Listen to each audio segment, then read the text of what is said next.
Ella es Itayosara Rojas Herrera, es candidata a doctorado en el Instituto Internacional de Estudios Sociales, ISS, de la Universidad de Erasmus de Rotterdam, esto en Países Bajos.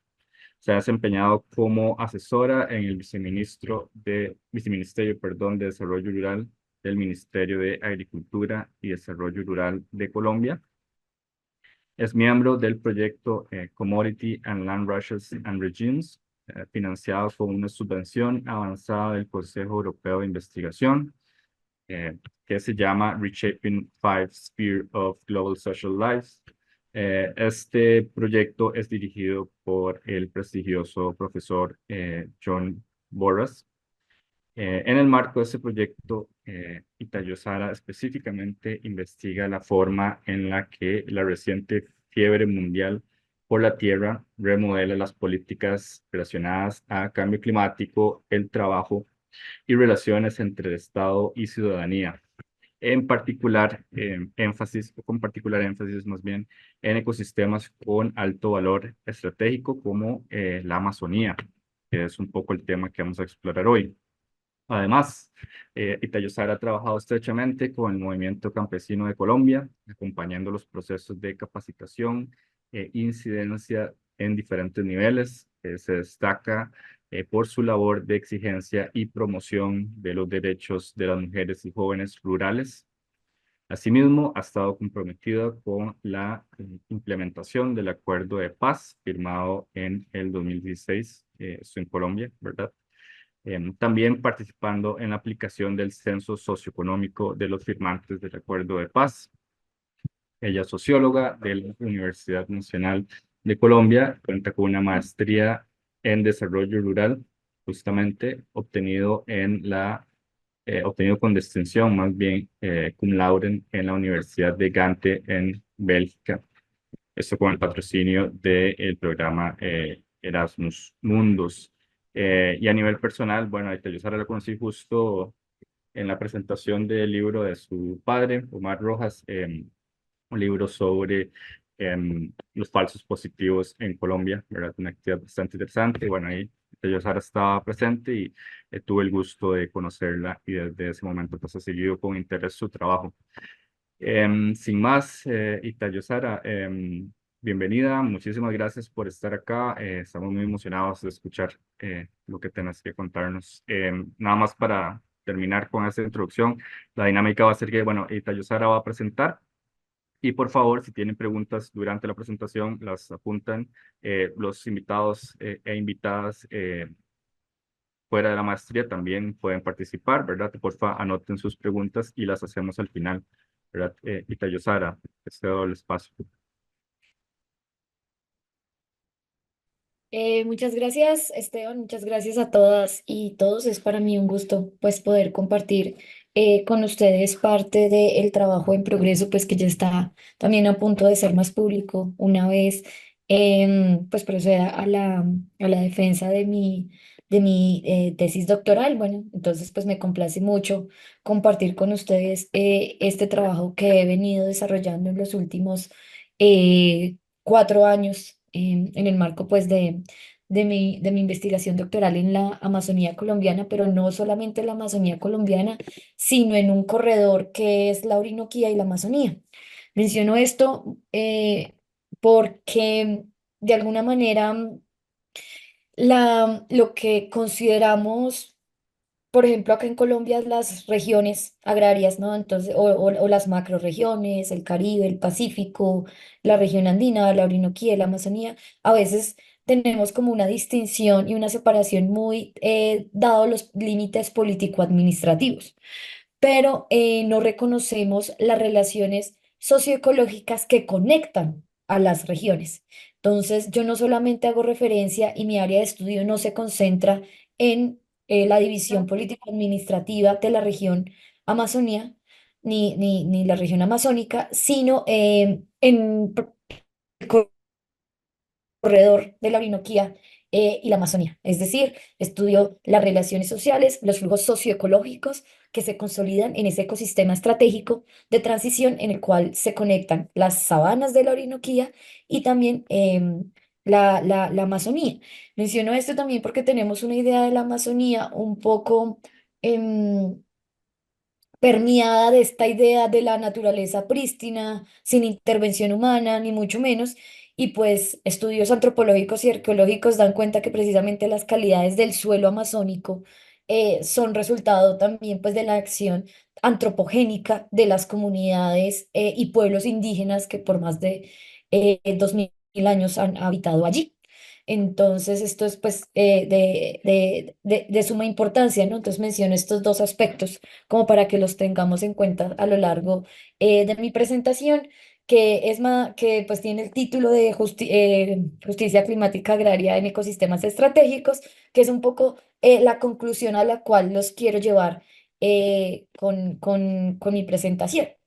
Entonces, bueno, precisamente mi investigación tiene lugar en este corredor de la Orinoquía y la Amazonía, en donde las tasas de deforestación han incrementado desde el 2016. Y pues en el marco, digamos, de estos hechos, yo desarrollo y exploro mi argumento acerca de los ciclos históricos y contemporáneos de apropiación de tierras y de materias primas.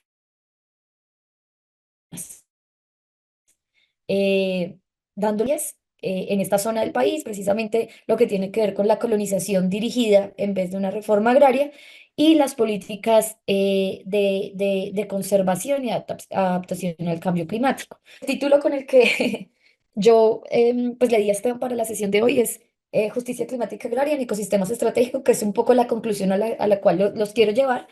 Pero para llevarlos, pues les quiero presentar un mi trabajo alrededor del análisis de las luchas contemporáneas por la tierra en este ecosistema estratégico que han venido desempeñando los pueblos indígenas, las comunidades negras y afrodescendientes y los campesinos que residen y viven en este ecosistema, en la Amazonía colombiana. La foto que ustedes ven atrás es una foto que tomé en una de mis múltiples visitas de campo. Esta corresponde em, a una plantación de palma de aceite en un territorio que solía estar bajo control y ser parte pues de las tradiciones nomádicas y seminomádicas de una comunidad indígena en esta parte del país que es el pueblo sicuani. Bueno, entonces, bueno, presentaré mi argumento principal.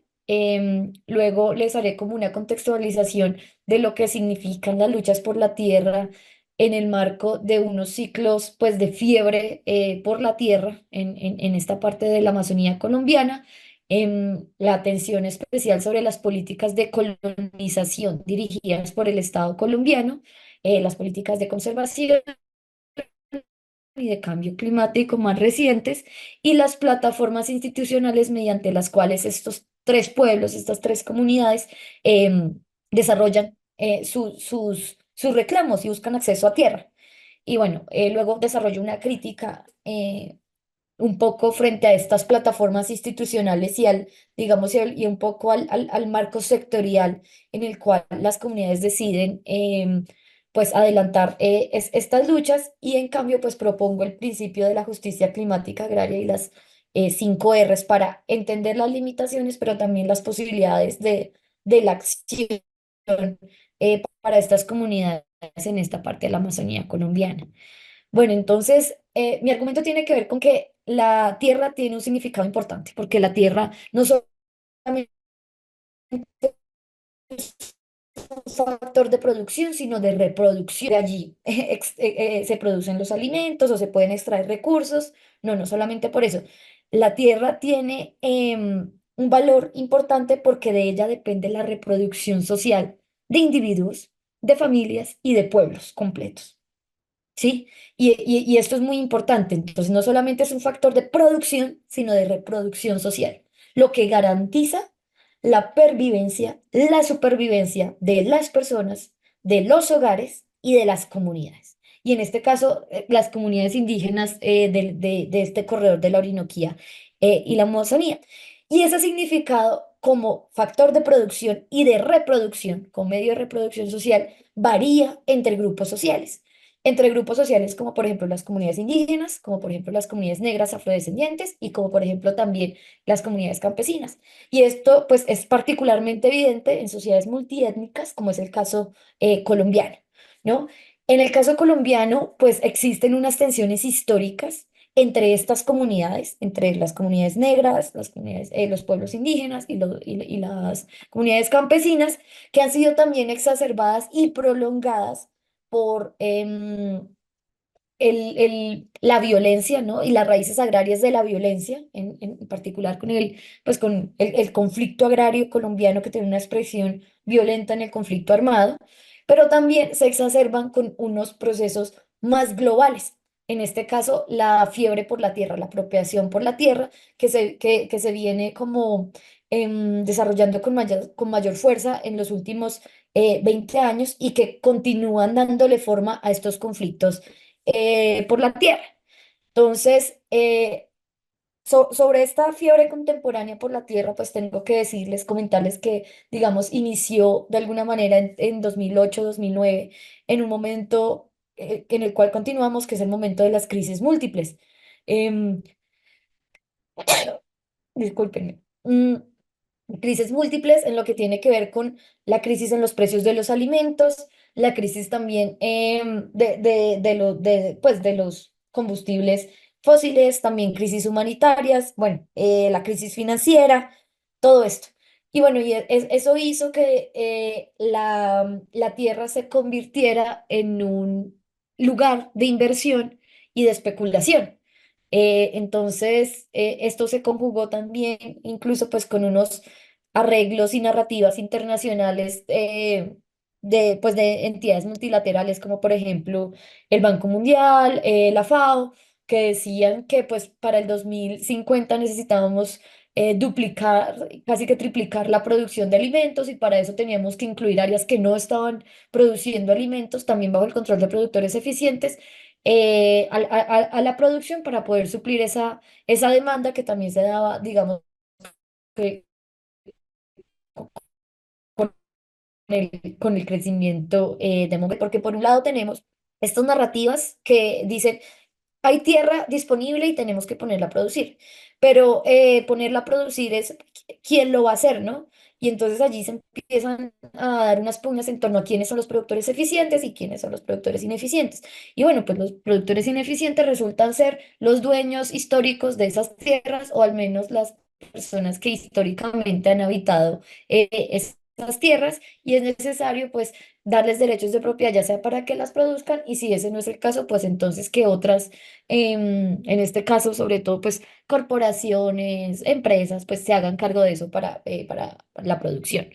Eso por un lado. Y a la vez, esta nueva fiebre por la tierra confluye con las narrativas de conservación y las iniciativas de cambio climático, porque la tierra, pues, es considerada también eh, un sifón de absorción de basura, ¿cierto?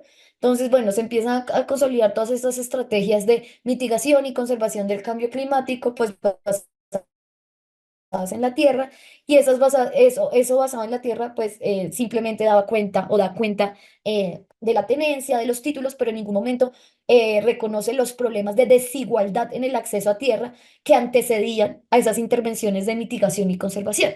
Es decir, como tenemos unas iniciativas de cambio climático, de mitigación y conservación vinculadas a la tierra, esto tiene que, o sea, nos interesa es que hayan derechos de propiedad claramente definidos para poder digamos que desarrollar esas iniciativas. Más no nos interesa de alguna manera resolver los problemas estructurales en cuanto a la distribución desigual del acceso a la tierra.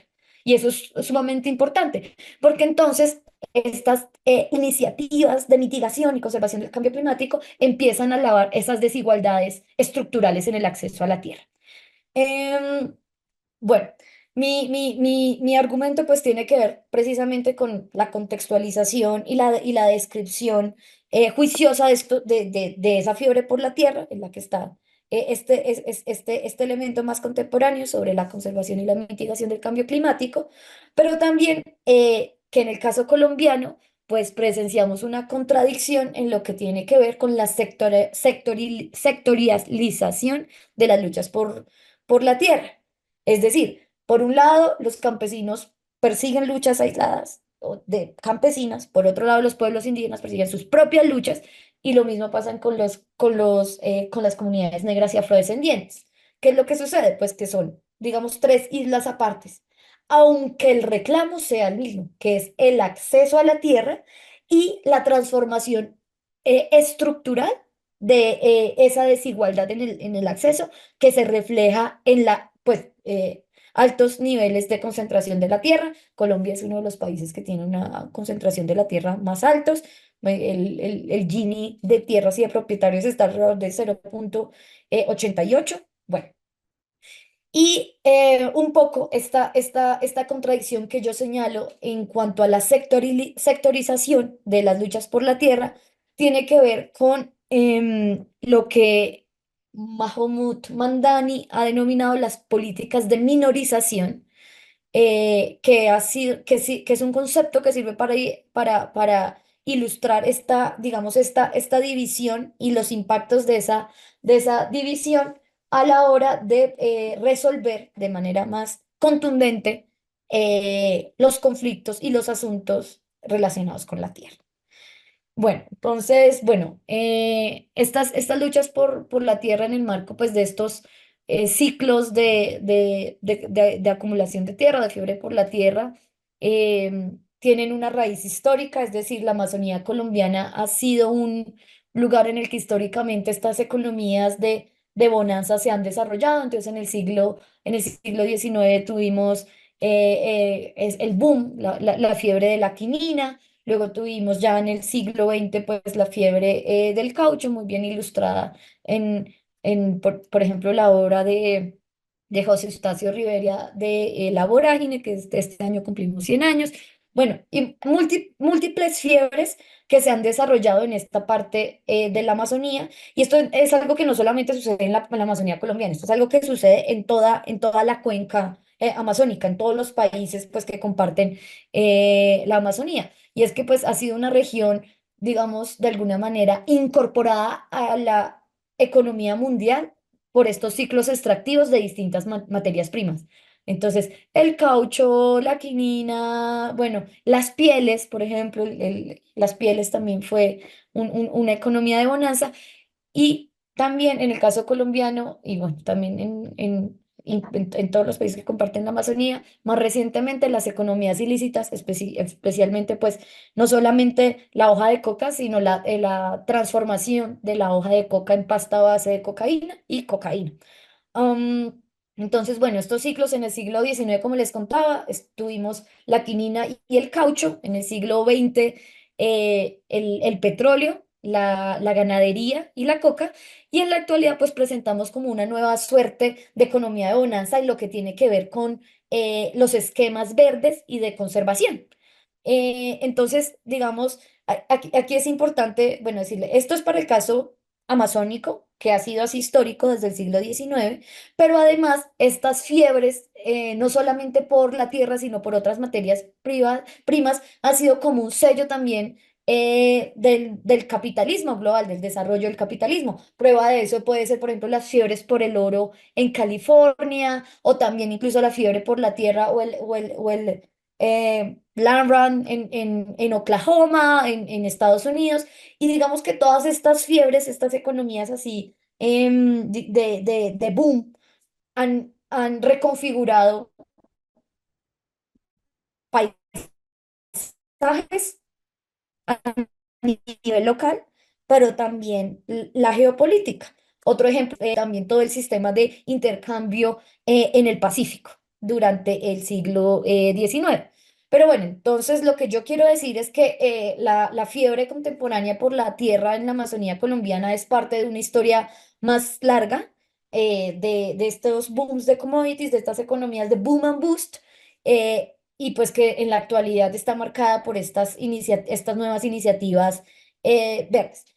En el marco de eso, las comunidades rurales que habitan la Amazonía responden de manera diversa, no es homogéneo, para defender sus derechos a la tierra, su acceso. Y bueno, y allí pues las estrategias son múltiples, porque algunas de ellas resisten de manera frontal, digamos, a ese momento, a este nuevo momento de fiebre, o hay otras que incluso pues deciden participar en la fiebre, ¿cierto? Entonces también deciden ser parte de estos esquemas verdes, etcétera, etcétera. Entonces, esas respuestas pues varían desde la oposición hasta el vínculo, digamos, con estas nuevas empresas capitalistas vinculadas a la fiebre por la tierra, como son la venta de bonos de carbono, bueno, todo esto que ya conocemos. Las fotos que ustedes ven al lado derecho, pues son unas fotos que tomé en unos sobrevuelos desarrollados entre San José del Guaviare y Miraflores, en el que ustedes ven un poco como las etapas o el paisaje del Land Rush, de la fiebre por la tierra. Entonces, la primera foto superior izquierda, lo que vemos es la selva con unos baches, con unos baches allí pues de deforestación, pero la selva cortada por una carretera. Es decir, pues la infraestructura juega un papel ahí importante en ese marco pues de la apropiación de la tierra y también en la transformación del paisaje amazónico, como se le denomina ya pues el tapete verde, que es la siguiente foto que ustedes ven superior. Y luego, abajo, ustedes ven cómo se empieza a desarrollar el proceso de forestación, o sea, cómo se ven así los parches negros. Y luego de eso, pues eso se consolida en una actividad económica, que es la foto de el costado derecho inferior, en donde ya se ve pues claramente la praderización para la ganadería. Entonces, esos punticos blancos pequeñitos son vacas y los punticos más grandes son lo que ellos denominan, lo que los ganaderos denominan los bebederos. Entonces, así es como se empieza a transformar y a praderizar la Amazonía colombiana. Entonces, este es como el ciclo de la deforestación, que para mí es como la punta del iceberg de la fiebre por la tierra. Entonces, bueno, un poco tenemos que entender y rastrear quiénes viven en la Amazonía y por qué viven allí en la Amazonía.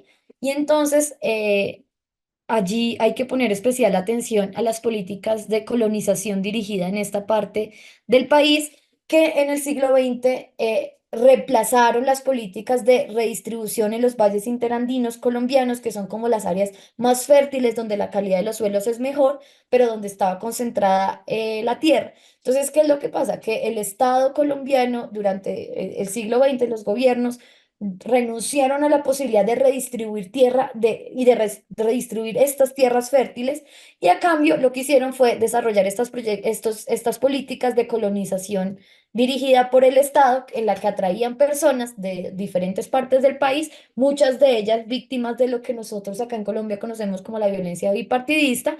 Y entonces, pues la Amazonía se convirtió en un refugio, pues para los campesinos y para también comunidades afrodescendientes. El tema de las comunidades afrodescendientes tiene que ver más, pues, con la fiebre del caucho. Entonces, varias comunidades afrodescendientes se desplazaron a la Amazonía motivadas por esa posibilidad económica del caucho, que también venían desde Brasil, desde la vía del río Apaporis, y también varias comunidades de la costa pacífica que empezaron a migrar hacia la Amazonía, influenciadas por las misiones católicas, sobre todo las misiones capuchinas. Entonces, bueno, em, la colonización campesina empezó a marcar como una pauta y un camino que posteriormente se convirtieron en las grandes, digamos, haciendas o los latifundios, ¿cierto? Entonces, se consolidó de alguna manera un patrón que ya se veía en otras partes del país, y es que la agricultura de subsistencia familiar empezó a ser como la punta de lanza para que se conformara la agricultura comercial. Esto lo explica muy bien Catherine Legrand para el siglo XIX, y es un poco la agricultura comercial se desarrolló a expensas de la pequeña agricultura, digamos, de subsistencia familiar, porque se consolidó un ciclo como de colonización. De colonización de familias campesinas. Posteriormente llegaba los empresarios del campo que las desplazaban, que se quedaban con esas tierras y empezaban a acumular tierra, ¿no? Entonces, de alguna manera, esa agricultura de subsistencia y de colonización fue mediante la cual se consolidó la gran agricultura y los empresarios del campo. Bueno, entonces esto también hizo que, que esta parte de Colombia, esta parte del corredor de la Orinoquía y la Amazonía, se volviera un centro agroindustrial, sobre todo, por ejemplo, en las sabanas del Yarí, al sur del Caquetá, en donde hay una producción muy alta de arroz y también una producción lechera en donde se desarrolla una producción agroindustrial, pero que también a los lados empiezan a desarrollarse otros tipos de producción, y en este caso, pues los cultivos de uso ilícito, como es el caso de la coca. Todo esto hizo pues que los campesinos colonos que habían llegado a estas zonas pues fueran nuevamente desplazados y empujados a la frontera agrícola y encontraron en la coca pues el único mecanismo de su subsistencia. Bueno, todo esto también converge pues con las políticas de conservación. En este caso en Colombia pues iniciaron en 1948 con la creación de la figura de los parques nacionales naturales. De hecho, el primero fue la Reserva Biológica de la Macarena, que se ubica en esta zona en la que estudio. Y este tema, este caso de la Macarena es como uno de los ejemplos más claros acerca de los conflictos sobre el uso de la tierra, la ocupación, los derechos de tenencia en zonas protegidas. Un poco este conflicto tiene que ver con los campesinos y familias campesinas que llegaron allí hace 30, 40 años, algunos hace 50, 60 años desde esta época, y que hoy en día el Estado colombiano les dice, ustedes están en un parque nacional natural o en una zona protegida y se tienen que ir cuando ellos no sabían que era una zona protegida y cuando ellos también fueron llevados allí motivados por las políticas estatales, ¿no? Entonces allí las políticas agrarias, como es el caso de la colonización dirigida y la conservación, juegan un papel en restringir el acceso a la tierra a las comunidades campesinas en esta zona del país. Entonces, bueno, algunas figuras que es importante tener en mente es que el Sistema Nacional de Parques en la actualidad cubre un 14% del total del área, y que existe otra figura en la legislación colombiana que son las zonas de ley segunda, zonas de reserva forestal, de esta ley segunda de 1959, en la cual se considera que el 42% del total del área del país está en zona de reserva forestal. ¿Eso qué implica? Eso que implica unas restricciones en el acceso y en el tipo de actividades que las familias campesinas pueden desarrollar allí. Bueno, entonces, eso es un poco como para ilustrar el estado de cosas en la Amazonía en cuanto a las políticas agrarias y de conservación.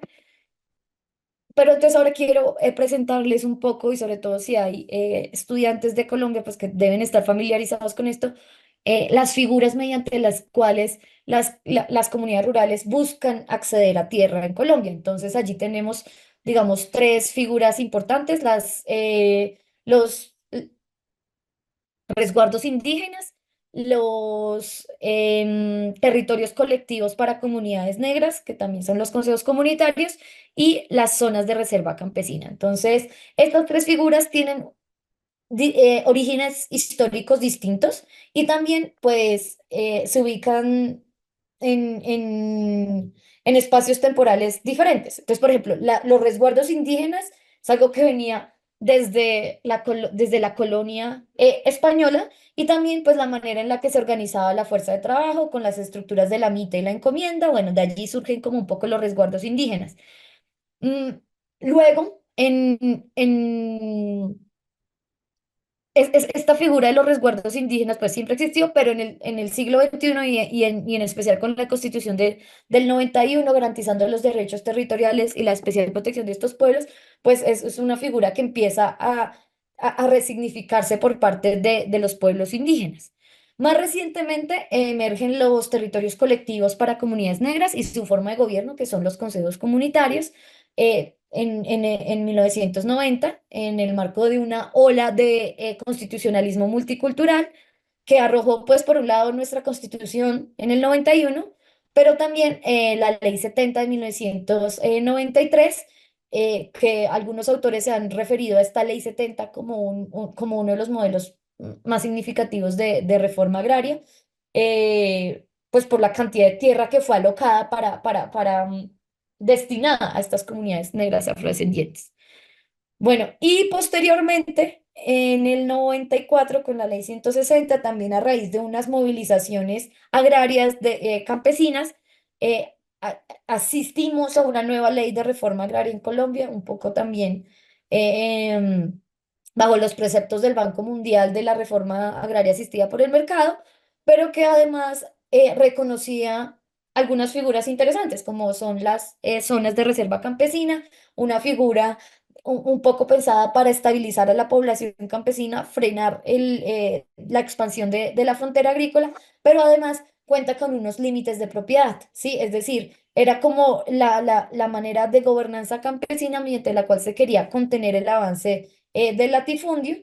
Y bueno, para comentarles un poco, esta figura pues desde el 94, sin embargo, ya como más de 20 años dormida y es hasta este nuevo gobierno que se empieza a desarrollar y apoyar con mayor fuerza la constitución de zonas de reserva campesina. El mapa que ustedes ven acá a la derecha pues es lo que corresponde a las áreas de protección ambiental, que es lo que está en verde. Las los resguardos indígenas, que es lo que está con rayitas amarillas. También tenemos lo que está en gris, que son las zonas de reserva forestal en zonas de ley segunda. Lo que está en rojito, son las zonas de reserva campesina en esta parte del país. Y lo que está en morado es una figura que se llama las zonas de desarrollo rural económico con especial interés, que son las CIDRES. Digamos que es donde se enfoca toda la inversión. En este caso, en esta parte del país, esas CIDRES tienen que ver, por un lado, con extracción petrolera y por el otro lado, con un enclave agroindustrial vinculado a la producción, por ejemplo, de palma de aceite. Entonces,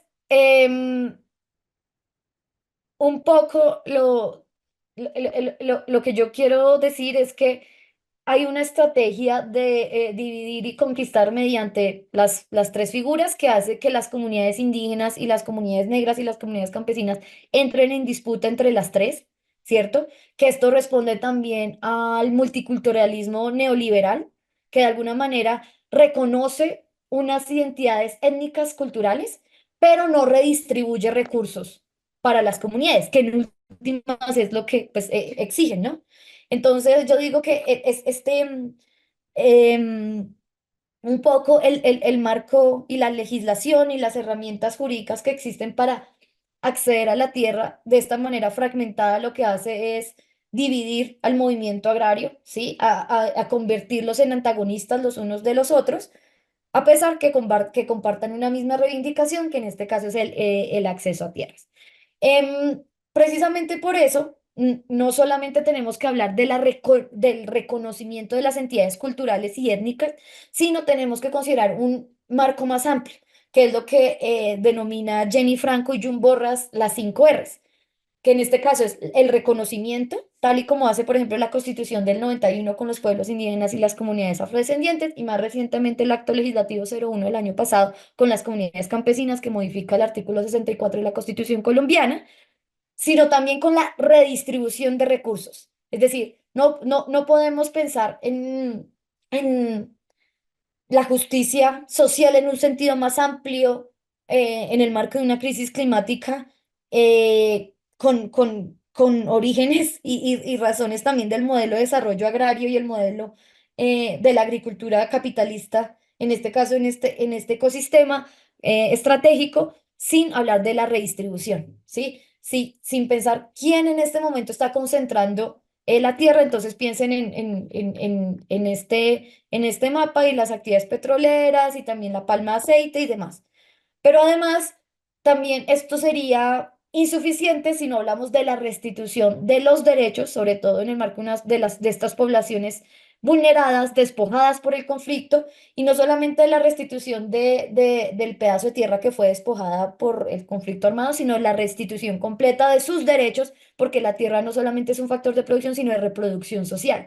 Es decir, cuando estas comunidades indígenas, como la que ven acá en pantalla, como el pueblo sicuani, es despojada, pues lo que se pone en riesgo es la reproducción de un pueblo en su conjunto, la reproducción de las prácticas ancestrales y productivas de la agricultura, en este caso sus prácticas seminomádicas con la agricultura de roza, de roza y quema. Y entonces la restitución no solamente tiene que considerar eso de la tierra, sino todos los derechos que fueron vulnerados. En este caso fue vulnerada la posibilidad de que se pudieran reproducir como pueblo. A su vez, este marco de las 5 Rs considera la regeneración, es decir, esos suelos que han sido hasta ahora usados de manera ineficiente, como es el caso, por ejemplo, de la palma de aceite, que han sido concentrados, que han contaminado, que han tenido también alto impacto ambiental en la salud de los pueblos indígenas y en las fuentes hídricas, pues se tiene que regenerar esos ecosistemas. Y finalmente, el tema de la representación. La representación para que quienes eh, dictaminen un poco esas nuevas, esa nueva agenda en la política de tierras, pues sean las comunidades que allí viven. Entonces, la representación de los pueblos indígenas, de las comunidades negras y afrodescendientes que viven allí en la Amazonía y de las comunidades campesinas. A este conjunto de estas 5 Rs, reconocimiento, redistribución, restitución, regeneración, representación, pues es lo que da forma a la sombrilla más grande, que es la justicia climática agraria. Es un poco pensar que que las medidas orientadas para que se gane acceso a tierras y se subsane ese modelo estructural, desigual, inequitativo de la tierra, no tiene que estar en detrimento del medio ambiente, ni mucho menos pues de las posibilidades de frenar las consecuencias nefastas del cambio climático por unas actividades económicas y productivas. Entonces, es un poco entender que lo agrario no se puede desprender de lo climático y lo ambiental y lo climático tampoco se puede desligar de lo agrario. Y este marco de las 5 Rs, reconocimiento, redistribución, reinstitución, regeneración y representación, nos ayuda a analizar cosas empíricas, o sea, casos muy concretos. En este caso, pues yo analicé mediante este marco conceptual y también para la acción política de estas comunidades divididas, las luchas por la tierra que se producen en esta parte de la Amazonía colombiana. Entonces, pues yo dejaría por ahí. Muchas gracias.